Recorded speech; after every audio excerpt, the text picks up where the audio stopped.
3, 2, 1. Hi, I'm Colleen Odegaard. One day, I was an Emmy Award-winning television journalist, married to the love of my life, and had 2 beautiful children living under my roof. Then one day, I woke up to a life I didn't recognize. Divorced, in a career transition, with my 2 boys grown and out of the house. I had to get really comfortable being alone really fast, or I was going to lose my shit. This podcast is about reinventing yourself in a new season of life, getting to know yourself again, and having more peace, more love, more levity. This is Wake Up to Your Life.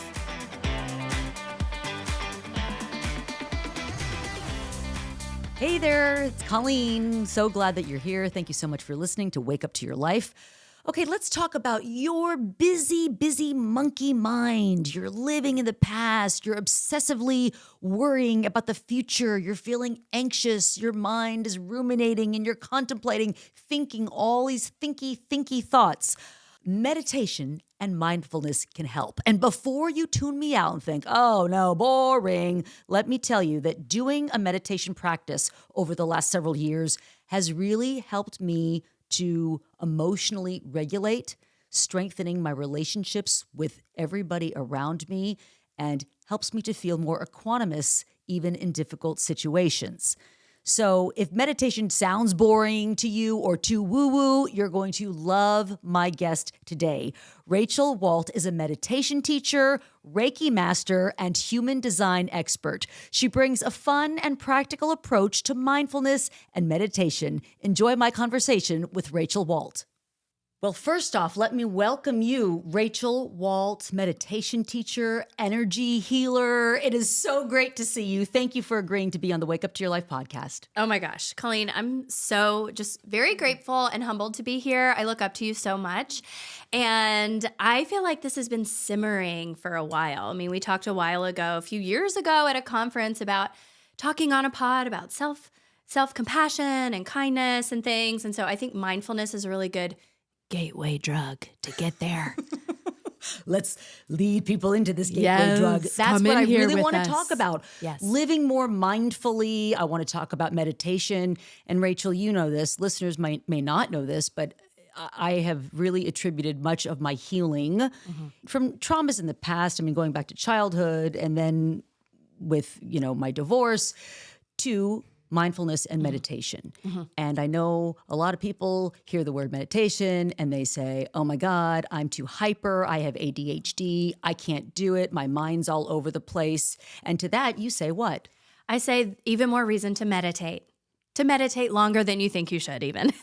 But I think a lot of times parts of us want to opt out to something that deep inside of us we know is really good for us. And I think that's just a presentation of that, honestly. I think a part of us is scared to open up, scared to create space in our being. We would rather numb. We would rather be busy. We would rather be self-sacrificial. We would rather run on our old operating systems, and mindfulness shakes that up. And that can be really scary to a nervous system that hasn't experienced that. It can be scary for people with trauma, and most of us have various degrees and stages of that. And so, again, even just thinking about this offers a chance for self-compassion. It's like, oh, it's okay. It's okay that it hasn't been the right time yet for meditation. And I hope after our conversation today and after breaking some of the barriers down and getting really real about how it's helped us in certain ways that people might not have considered, that they will be more open to considering it and seeing themselves in a mindfulness practice. That was the perfect setup because that's exactly what I want us to talk about. Well, amazing. Making the case for meditation and mindfulness and self-compassion and how it's helped both of us in very real ways that we can explain to people to hopefully make them be at least a little bit curious about this. Because I'll never strong-arm anyone into meditating because, as you know, people don't like to be told what to do. Oh my gosh, especially me, a fiery Aries bitch. You know what I'm saying? Don't tell me what to do. I'm going to do the opposite. Don't you even think about it.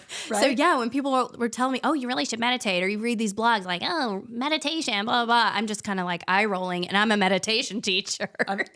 This is why you're the perfect person to talk about Yes. this. How would you describe or define mindfulness? So I think if we're talking about mindfulness versus meditation or in the context of meditation, mindfulness to me is more awareness, bringing more awareness to things, more visual concentration, more attention to what you're doing, what you're listening to, what you're hearing, what you're experiencing, the sensations in your body. That's being mindful, bringing a lot of intention and attention into wherever you are, with whoever you are, doing whatever you're doing. I think meditation is more of a practice. It's more of a structure. It's more of a discipline versus a way of being. That's how I look at it. And hopefully what we learn in our meditation practice can be used in real life. So what you get from being on the mat and meditating, on the mat, if you will, and you go into your real life and triggers are happening, you're able to bring mindfulness to that moment. Right. It's like your access point. It's the healing gateway. So when you think about mindfulness, I learned a lot of this in the context of motherhood. Motherhood has been a really huge healing journey for me. I used to get so triggered with my kids. Like they would do something and I would go from 0 to 8,000 degrees level of anger and frustration. And when I would read blogs or Instagram, well-meaning Instagram captions that I'm sure really impact a lot of people and do really good, I would think, they would say, simply take a pause. Simply, that word is triggering. Simply take a pause. Okay, how do you do that? I can't do it. I don't have access to the pause. How do I get access to the pause? And so I would shame myself and maybe I'm just not a good mom. Maybe I just don't have access to this, or I can't use this tool or whatever. When I started using a consistent mindfulness and meditation practice, it allowed me to access the pause. So I could make an intentional decision rather than, an unhelpful reaction. And that's been the biggest difference that I've seen using meditation kind of haphazardly. Introduction to that was Deepak and Deepak Chopra and Oprah's 21-day meditation challenge they used to do. For years, I would do that. And it was once a quarter. And that was nice, right? It was nice. I enjoyed those meditations, but I didn't see the carryover. And I thought, okay, well, this is just something I do because I think it should be good for me. But I didn't have that personal connection to it until I was thrown into it, basically. And it was like a lifesaver during COVID. I'm a speech therapist by my background. I was working in the hospital during COVID and before COVID. So it was like we could see this kind of tidal wave coming, and I felt the tidal wave in my nervous system as anxiety and panic attacks. And I thought, okay, what do I have access to that we as a collective have access to and during this time of shutdown and things? And that was meditation. So it invited me to set a boundary for myself for the first time in my entire life. I had these 3 toddlers at home and a husband working a very demanding job at home in COVID. And so I said, give me 1 hour when I get home from the hospital, 1 hour. And so I set that boundary. You said this to your family? I said this to my family. Okay. I said, give me 1 hour when I get home from the hospital to just reset so I can enter into this family and not be just a raging, anxious nightmare monster. And so I, would take a really long hot shower and then I would sit in meditation. I thought, okay, I'm just going to sit here. I'm going to let my system settle. Sometimes I would use an audio track to help me, and sometimes it would just be staring at the wall. I didn't feel like I was a meditation expert. I didn't feel that experienced because even though I had been doing meditation every quarter for 20 years, it just didn't feel like I had a grasp over it. And so I did that every single day during COVID, and the carryover started happening. My nervous system settled down. I had access to the pause. I was able to notice body sensations and have that mind-body connection that people would always talk about. I'm like, what's that? Oh no, I'm scared to feel my feelings. How am I supposed to know where that feeling is in my body? I was able to start doing that. And it transformed my parenting. It transformed my marriage. It transformed how I relate to other people. And as soon as I started seeing the benefits of that, I had to go get trained and certified so I could share that with other people. It's amazing. I want to go back to some of the things that you just said. Yeah. I've got all these follow-ups you said a lot of great stuff there. Sorry, I went on a little bit of a rant. We got the time for it. We got the time for it, baby. This isn't live television, thank the Lord That's in right. heaven. Yeah. We got all the time we want. You talk about access to the pause. Yeah. What do you mean by the pause? I tell my friends this all the time. I say the wisdom, there's wisdom in the pause, Oh my gosh. right? There's wisdom in the pause. Huge. But first, for people who are like, don't even get what we're talking about at all, Right. what do you mean by the pause? Okay. So let's say somebody says something to you and your body gets flushed with that feeling of rage or anger or embarrassment or shame, whatever flavor that is for you. For me, it happens to be anger. Instead of reacting and popping off or running out the door or totally freezing and get that glazed look in your face and just kind of shut down, there is an opportunity, if you're able to create it, for space to be able to get your mind and body online, to bring your focus in, to bring your attention in, and actively, consciously choose a response instead of just do something unconscious like a reaction. For me specifically, this looked like yelling. So if my kid did something that created that body response in me, that hot flash of anger, or if my husband said something or didn't do something that I asked him to do or something like that, and I would get that full rush of anger, I used to yell. I used to stomp my feet. I used to slam a door. And I'm not perfect. So Super sometimes fun that to live with happens. people who do that. Oh yeah. Real scary. I see myself in that. I used to Yeah. do that too. Well, yeah, a lot of people do. And especially as women, especially as mothers, we feel a lot of shame over that. You're not allowed to be angry as a woman. Or a mother. You're not allowed to be unperfect or not do the thing that you think a perfect mother should do or wife should do or whatever it is. And it's really hard when you don't have the emotional regulation tools to be able to move past that. And mindfulness and meditation, specifically that practice, helped me heal my nervous system, because it is a lot of times it is a learned response from childhood, not having emotional regulation training and skills in childhood. And a lot of us didn't get that. Our parents did the best they could, and they're wonderful, and they sometimes don't give us the tools we need, and emotional regulation tools were just not a thing in the 80s, Right. for me specifically. So having to learn emotional regulation tools along with my kids has been an interesting parenting journey that I didn't expect, or I wouldn't have wanted to opt into if I would have known about that. But so meditation allows you to start noticing that, and then ask. You said curious. That is like one of my favorite words. Like, get curious about why that response happened. And initially, it happens, that postmortem kind of happens. You have the reaction and you're like, gosh, instead of shaming yourself, you're kind of like, well, why did that happen? I got curious, like, well, why did that specific thing triggered me?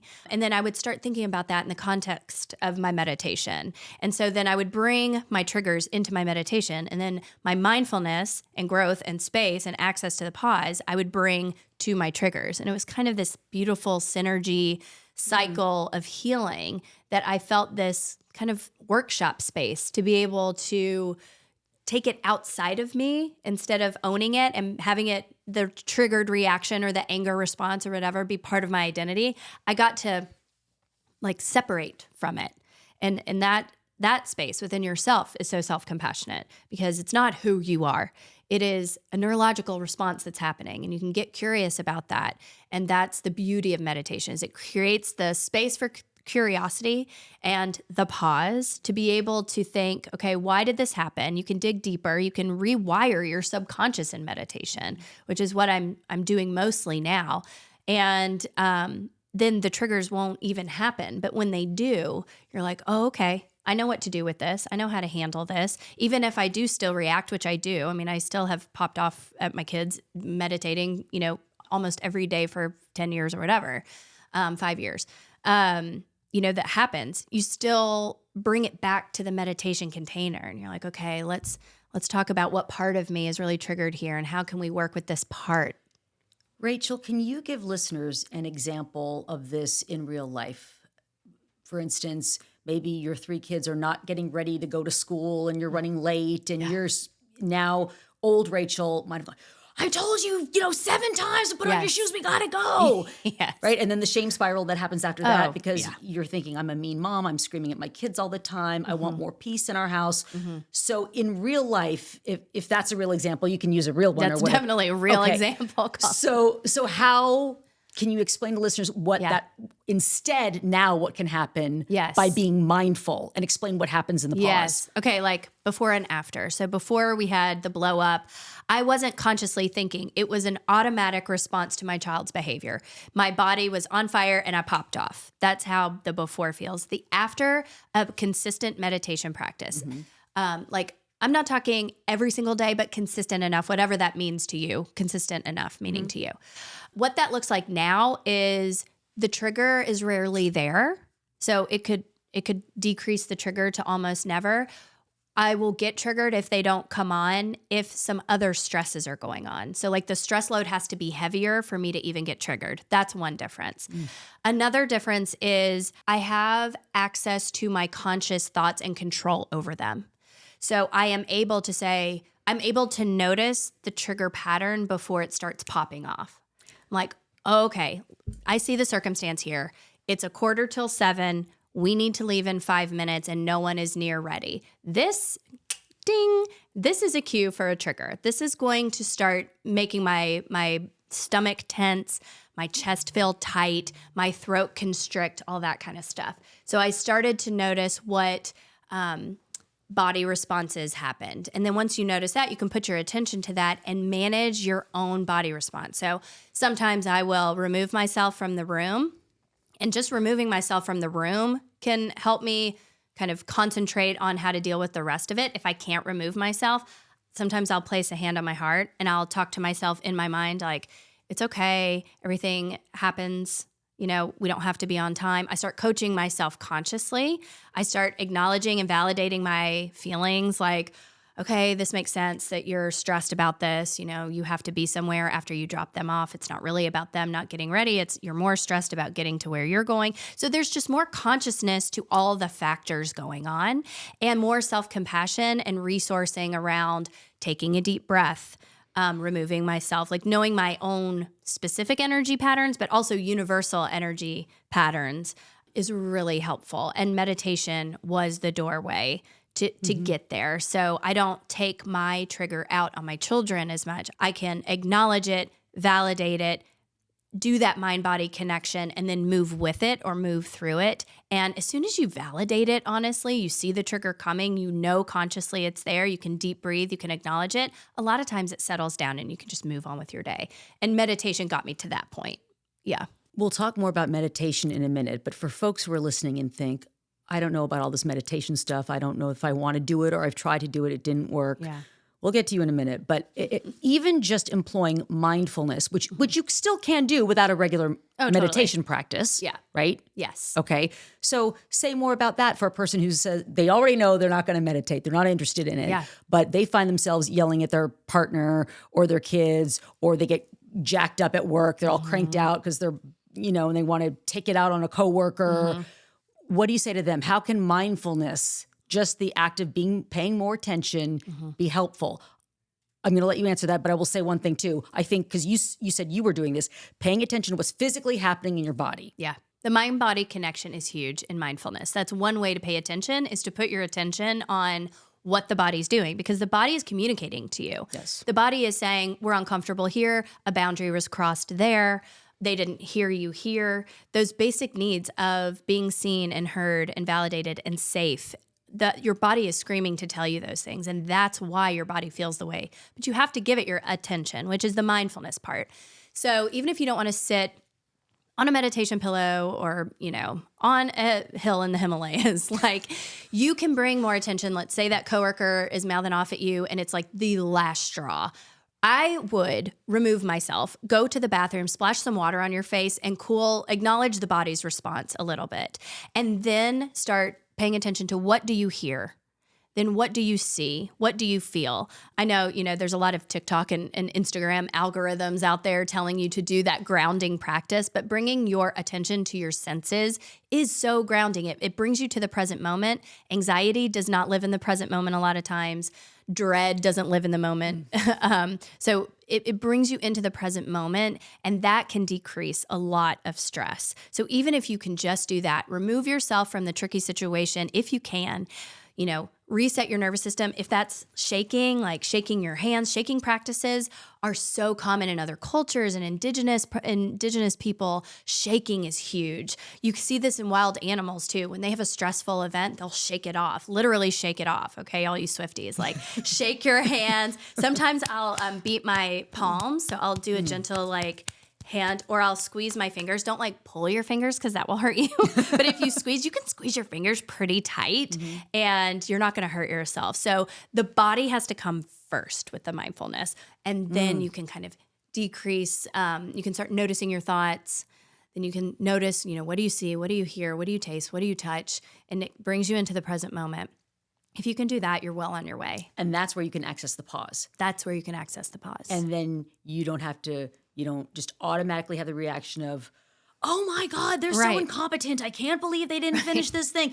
You can instead send a thoughtfully worded email that still is direct and communicates your point. And, what it does is it decreases the damage to your relationships with people. Well, that's the thing. It's allowing you a response from a higher place versus a very unconscious reaction that no one really feels good after. Even if the person is warranting your call out or whatever, you don't feel good after that. It's usually followed up by a shame spiral, right? But when you use mindfulness and you can access more of your higher self, more of your compassionate self, more of your loving and understanding and empathetic self, and you can still uphold a boundary and tell people where they crossed it and stand up for yourself and show that you have high self-worth and you want to preserve that, and you say what you will accept and what you won't. That is a way different, response versus a reaction that's trying to get that same need met. But the mindfulness allows you to show up in a more compassionate way that's going to serve you and the person you're involved in the conflict with in a way healthier way. Did your family notice changes in you when you Oh my God, yeah. Really? Oh yeah. My husband, my kids. It's been a really interesting way to parent, to do it in this messy way, to have to be vulnerable and authentic to your children and say, I don't have these tools, so I'm learning along with you. But what I do know is I'm trying really hard, and I understand where you're coming from, and I love you, and I'm trying this because I love you, and I want us to work together. And if you see something in me, please bring it to me, and we'll work on it together. I got really good at apologies, really good at apologies. Ooh, I really yelled there. You don't deserve to be yelled at. I'm still trying to work on that with me. So thank you for being patient with me. I think we don't give kids enough respect in that way. And I don't think we give ourselves enough respect in that way to not be perfect and to be able to be messy and also make that be effective. I was a yeller too. I was angry. So angry. I still can go there. I just have a lot more control over it now because of mindfulness. Right. Yes. You can probably see that car crash coming a little bit sooner, so then you can make moves to avoid the actual impact. Absolutely. Yeah. And it's instantaneous too. This isn't you have to be taking deep breaths and and now I'm no. It's happens the more you practice it too, the easier it gets. The easier it gets in real life. So, boss is saying these words to you that you don't agree with, or your kids are being a pain in the ass, or, your husband's home late again or whatever, and you're feeling it all. It's coming. You start to feel it. I feel it's always my chest. I feel it on my chest. It's tight. Stomach, chest. Hard to breathe. And I know what's happening. And that's when It gives the energy a place to go, rather than out of your mouth and in an expletive, right? Because it does so much damage. It does so much damage to your relationships with people. Right. And we tell so many shame-fused stories about all of it, when really it's a curious, it's an invitation to get curious about why it's happening. And it's really just energy running through our body. So if we can give it a channel to go through, it can diffuse, and then we can put our, conscious hat online and be responding in a way that we feel good about, even if it's a unfortunate situation. I mean, it's such an interesting thing though, because the mindfulness and the meditation is a practice. I have a speech pathology background.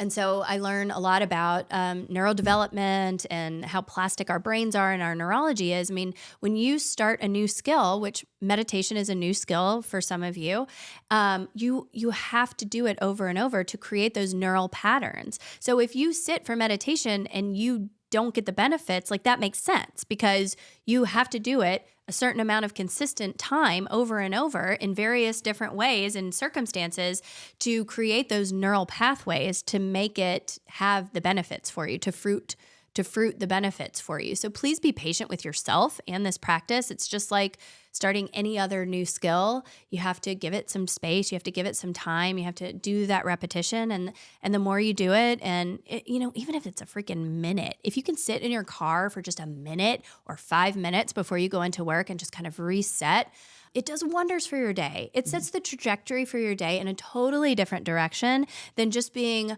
on the whim of whatever happens and like victim of circumstance all day. I mean, that feels terrible. It feels terrible to be a victim of circumstance all day, and you're late and you're like, oh my God, now I spilled my coffee, and you're pissed off and you walk into the office. That's no good for anybody. No. But conversely, if you can sit in your car even for just 60 seconds and focus on your breath, that's really all meditation is. People think you're clearing your mind. No, I mean, your mind's still going to be working, and it's the noticing. It's the awareness of the busy monkey mind nature and coming back to the breath. Oh boy, I can see I'm thinking about what I need to stop and get at the grocery store on my way home. And oh my gosh, did I send that email? Oh shit, I think I forgot to do this. Yeah. That's what your mind's going to do because it's just what most of our minds do.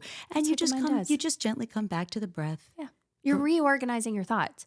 You are in control of your thoughts. God, that feels so much better than just running on an unconscious or conscious anxiety shame spiral loop, which is, I tell my kids this all the time, and I tell me this all the time. Our thoughts are rarely helpful. A lot of times they're redundant, they're repetitive, they're unhelpful, they're not kind. A lot of times we don't have to put any meaning towards that. We can notice it and we can organize it. Okay, unhelpful thoughts, you go over here. I see you. Helpful thoughts, you can stay, Yeah, it's a thought organization tool. That's great, Rach. That's really good. Rachel, when you talk about being an energy healer, we talk about meditation. I wonder for listeners who are strong in a Christian faith, if they are turned off by that, because I've encountered that, in church circles. They think it seems woo-woo or it's somehow against God in some way, which I don't see it as being that way at all. What do you say? I don't either. So I have grown up to be a Christian. I in various Protestant denominations growing up. I am currently a Christian. I am a deacon in my church. We have to be self-compassionate about where we've come from and the messages we've received. We receive a ton of messaging from various institutions, from our family of origin, around things that aren't fully understood. Meditation is from more of a Buddhist tradition dating thousands of years. And so if that is all you know about meditation, then you're going to opt out of it because, I'm not a Buddhist, so I'm not going to do meditation. And then, to various degrees of messaging, it's from the devil or it's, goes against God and Jesus. Well, if you are a Christian and you've read the Bible, you know that Jesus would go off into the woods and he would pray and he would meditate. He would find mindfulness. He would find stillness. He would access, the God that he was in himself to relate to the people he was working with. Christianity has a long lineage of saints and of scholars and mystics that have used contemplative practices like stillness, like silence, like prayer to access this pause that we've been talking about to get the benefits of a meditation practice. I think meditation is more of a mainstream term now. I think there's various religions that have this practice, though, that might have different names. And so a lot of our religious practices are very similar. They just come from different cultures and contexts, so we relate to them differently. But if you are maybe very conservative and evangelical and you haven't had information about these practices, I invite you to get really curious. Sit in silence and pray to the God that that you've learned from, that that the Holy Spirit is inside of you. Well, how do you access that? How do you relate to that Holy Spirit inside of you? And maybe perhaps a contemplative practice like meditation can really hook you in. That's actually another way that I became more consistent with my meditation practice because I saw the spiritual growth and connection and access to the Spirit in me, the Holy Spirit in me, if you will. And that gave me the craving to want to do it. Because I'm like, oh, wow, what a beautiful space within all of us. There's a mindfulness and a meditation practice and a yogic practice, like the light in me sees the light in you. And we are all brothers and sisters in Christ in that evangelical language. Well, we're saying the same thing. We are all part of this living, breathing energy God that is love, is pure love. And so how can we embody more of that? And a contemplative practice like meditation is one way. A conservative Christian background might consider prayer as a meditation. I definitely think prayer is a meditation. The difference that I have found when I'm using those terms is I think of prayer as more of like a petition or a gratitude to God versus a meditation is also a receiving. And so that might be an accessible point for a Christian person that hasn't had access to meditation is when you're in your prayer practice, how can you also listen to God and receive and admire the beautiful body that he made and see how the Spirit is communicating through that body and through the world, with the attention and awareness that mindfulness brings you. I think that's a really beautiful place to start. So I encourage you, if you're open enough to listen to this, that you are open and curious enough to play with it. I mean, God asks us to question. God asks us to create. God asks us to relate to him, through each other. And so, find a buddy that's also curious. Talk to me. I've walked this path too. And so I think get curious and then find the commonalities between meditation and prayer and mindfulness and the Holy Spirit and see that we're most likely speaking the same language there. You talk a lot about self-compassion. I know it's something you use in your work. You do it for yourself. You've mentioned it. We've talked about it before. How does self-compassion, along with mindfulness and a meditative practice, how does this help us calm our asses down? Well, it does create that space, and in the space lies the self-compassion. Because you can you separate yourself from the unhelpful behavior. That separation in and of itself is so self-compassionate. When you can just see yourself objectively, see your thoughts as not who you are, but just a part of you that's running on an operating system, you're like, oh man, look at her. She's trying so hard to get that need met. Bless her heart, as we say in Charlotte. That's right. Bless that girl's heart. Bless that poor, little girl inside of me that is trying desperately to get noticed or to feel seen or to stick up for herself. And she's doing it in all these unhelpful ways. Yeah. Look at her. And we can have compassion for her, and she's part of you. She's part of you, but she's not all of you. No. She's just trying to get a need met. And when you can see yourself, because you are the observer, right? In meditation and mindfulness, we take the observer role. You are the observer. You're the essence. You're the energy. You're the spirit noticing how your body's working, noticing how your mind is operating. So when you have that separation, you're like, bless her heart. It creates some space. I think of bless her heart when I think of the version of me. And don't worry, this podcast isn't always going to be about my divorce. I promise you that. But there was a version of me after my husband told me he wanted a divorce and he moved out, and I was very reactive. I had I was very triggered and very reactive. Yeah. And in the months following, I was doing all these unhelpful things, trying to get needs met. And really what I needed to know was that, will anyone love me? Will I be okay? Am I wanted? It's a basic human need. Right. Yeah. And so, but the unhelpful behavior was, let's drink wine and make out with strangers. Right. That was an unhelpful behavior. Right. And there was a time that I did that, and then the shame that comes, and even so me can look back at that version of me and say, oh, it's okay. You were in so much pain and you were in so much pain. You were looking for comfort. She didn't know what she didn't know. Right. Yeah. And that's where it helps me. And she's a part of me. She's not who I am today, but she's a part of me. And she probably always will be. And that gets to be okay too. She will. Maggie Smith, one of my favorite authors and a poet. I love this woman. I want her to come on this podcast. Yeah. She has this analogy of, like those Russian nesting dolls. Yes. How there's the little itty bitty one and they get bigger.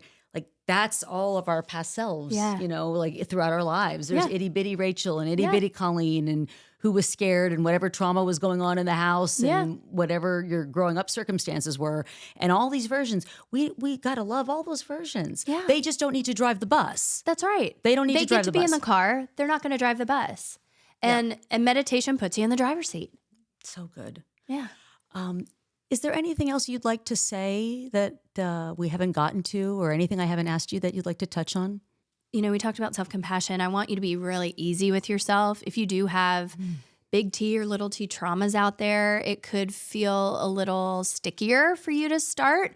A lot of times our parts of us that are trying to protect us and keep us safe don't want to try new things. And so if you're curious about meditation, I encourage you to walk with your fear. I encourage you to get mental health support if you need a counselor, a therapist, or medication, or a friend, or whatever feels good as far as resourcing goes. Like, please do yourself a favor and do that, and work with yourself. If your mind is racing, say, it's okay that my mind is racing. I'm still going to sit in my car for a minute. I want you to meet yourself where you are with what you've got, and resource yourself and just try it. If you are curious about it, there's probably something there for you. I also want you to know that not only does it help you with emotional regulation and healing some unhelpful patterns and limiting beliefs and all that, but it can really bring you a lot of joy. It can bring you creativity. It's really opened up my creativity. It's really opened up my spiritual awareness in life. And so there are like an infinite amount of beautiful ways that meditation can really open you up to the life that you deserve to live. Oh, that's so good. Yeah. You are just the loveliest ray of sunshine ever. You really are.